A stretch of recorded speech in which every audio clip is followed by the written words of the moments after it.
MHB study চ্যানেলের পক্ষ থেকে সকলকে আরেকবার স্বাগতম ও অভিনন্দন। আজকের যে টপিক নিয়ে চলে এসেছি সেটা হলো ভারতীয় সংবিধানের টপিক নাম্বার 1-এর সংবিধান প্রণয়ন সভা অর্থাৎ কনস্টিটিউন্ট অ্যাসেম্বলি। তোমাদের যে আসন্ন পরীক্ষা রয়েছে ICDS এবং পঞ্চায়েত এক্সামের জন্য চ্যাপ্টার ভিত্তিক আমি আলোচনা করব এবং আমাদের চ্যানেলের সাথে তোমরা জুড়ে থাকো, অবশ্যই তোমরা অনেকটা সাফল্য পাবে। চলো শুরু করা যাক। আজকের প্রথম যে কোশ্চেনটি রয়েছে, দেখো, ভারতীয় সংবিধান প্রণয়ন সভা কবে গঠিত হয়? সঠিক উত্তর হবে অপশন খ, 1946 সালে। দেখো, নেক্সট যে কোশ্চেনটি রয়েছে অর্থাৎ 2 নম্বর কোশ্চেন, যে সংবিধান প্রণয়ন সভার প্রথম অধিবেশন কবে অনুষ্ঠিত হয়? সঠিক উত্তর হবে অপশন ক, 9 ডিসেম্বর 1946 খ্রিস্টাব্দে অর্থাৎ সালে। নেক্সট যে কোশ্চেনটি রয়েছে, দেখো যে 3 নম্বর কোশ্চেনটি, যে সংবিধান প্রণয়ন সভার প্রথম অস্থায়ী সভাপতি কে ছিলেন? সঠিক উত্তর অপশন গ, ডক্টর সচ্চিদানন্দ সিনহা। 4 নম্বর যে কোশ্চেনটি রয়েছে, যে সংবিধান প্রণয়ন সভার স্থায়ী সভাপতি কে ছিলেন?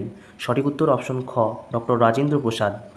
তারপরে দেখো 5 নম্বর কোশ্চেনটি, দেখো 5 নম্বর কোশ্চেনটি রয়েছে, যে সংবিধান প্রণয়ন সভার খসড়া প্রণয়ন কমিটির চেয়ারম্যান কে ছিলেন? সঠিক উত্তর অপশন গ, অর্থাৎ ডক্টর BR আম্বেদকর। 6 নম্বর কোশ্চেনটি, খসড়া প্রণয়ন কমিটি কবে গঠিত হয়?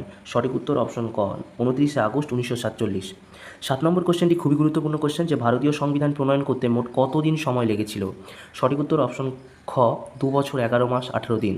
নেক্সট দেখো, আর 3টে কোশ্চেন রয়েছে, 3টে কোশ্চেনই খুবই গুরুত্বপূর্ণ কোশ্চেন। দেখো 8 নম্বর যে কোশ্চেনটি রয়েছে, যে সংবিধান প্রণয়ন সভার মোট কতজন সদস্য ছিলেন প্রাথমিকভাবে? সঠিক উত্তর অপশন খ, 390 জন। 9 নম্বর কোশ্চেন, ভারতীয় সংবিধান কবে গৃহীত হয়? সঠিক উত্তর অপশন গ, 26 নভেম্বর 1949।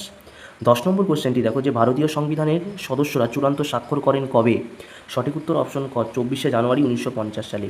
আজকের এই 10টা কোশ্চেনের মধ্যে তোমরা কত অ্যান্সার পেলে অবশ্যই কমেন্ট বক্সে জানাবে। আর এরকম চ্যাপ্টার ভিত্তিক ICDS এবং পঞ্চায়েত এক্সামের জন্য প্রশ্ন এবং MCQ পেতে, খুবই গুরুত্বপূর্ণ MCQ পেতে তোমরা অবশ্যই চ্যানেলটিকে ফলো এবং সাবস্ক্রাইব করতে ভুলবেন এবং বন্ধুদের সাথে শেয়ার করতে ভুলবেন। আজকের ভিডিও এই পর্যন্ত, সকলকে ধন্যবাদ।